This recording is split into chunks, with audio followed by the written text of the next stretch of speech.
Hi guys, welcome to this new video. Today we have this nvidia Quadro 2000. This card was released back in December of 2010 and it features 1GB of GDDR5 VRAM. It has 192 shading units and a clock speed of 625 MHz. Today we'll find out if this 10-year-old professional card can still handle a bit of gaming.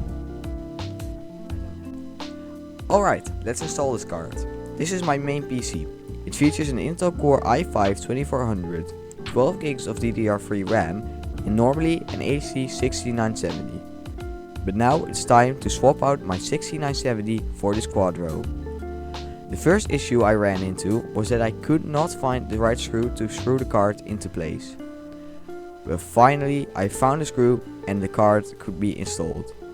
The next issue was this metal tab. It was right in the way of the HDMI port and it was probably there because I didn't install my motherboard correctly. But I managed to get it out of the way and plug in the HDMI and finally the PC booted.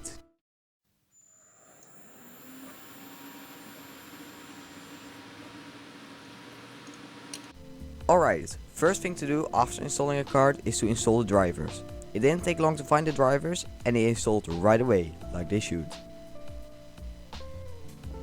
Onto the benchmarks? No, not yet. In this benchmark, the main monitor was still running on the built-in graphics and not on the card. I ended up swapping the monitors around, plugging the second monitor into my motherboard and plugging my main monitor into the Quadro 2000. Alright, now for real, going into the benchmarks. First off we have Heaven. Heaven gave us an average FPS of 32.8 and a score of 825. On to user benchmark, which told us that the card was bottlenecking our system hard. The CPU was performing way below normal, with the card performing as expected.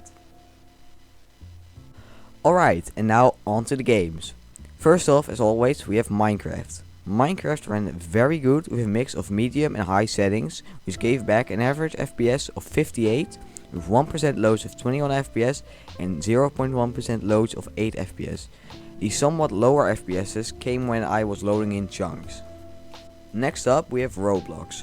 Roblox once again ran absolutely fine with medium settings and gave back an average of 58 FPS, with 1% loads of 40 FPS and 0.1% loads of 3 FPS. These 0.1% lows happened when the game was loading in. While playing Roblox, a bit of coil whine could be heard, but I couldn't pick it up on camera. Luckily it was barely audible and not really annoying. Alright, and now on to some more demanding games. First off we have Euro Truck Simulator 2. This game ran fine on medium settings while maintaining an average of 59 FPS and having 1% and 0.1% loads of 38 FPS. Definitely a playable experience. This is probably a game that I would recommend while using this card. Alright, and on to one of my favorite games, BeamNG Drive. Since I ran this card for a day in my system, I also live streamed some BeamNG gameplay.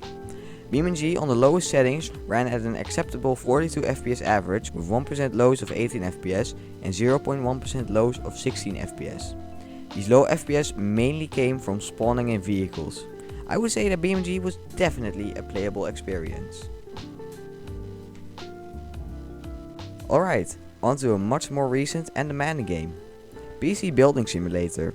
This game wasn't a playable experience with an average FPS of 16 and 1% and 0.1% loads of about 10. Not very playable. Alright, the last game on the list was Fortnite. With a mix of low and medium settings, this game managed to achieve an average FPS of 40 with 1% loads of 21 FPS and 0.1% loads of 3 FPS. This low frame rate was mostly at the end when a lot of people were near each other. Alright, and for the last test, I decided I would edit a video on this card. Of course not a video that I would publish, but just a lot of random effects over some old video that I've abandoned. This card couldn't really handle the effects and Vegas Pro crashed 2 times. So really only basic video editing is really available for this card. And then, as I was done with this card, I uninstalled the drivers and let the poor thing rest. I've had a great experience with it. It is definitely still suitable for light gaming and or editing.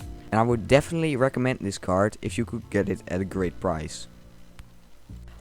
Alright, and with that, I want to thank you guys for watching. Leave a like if you enjoyed this video, leave a dislike if you didn't.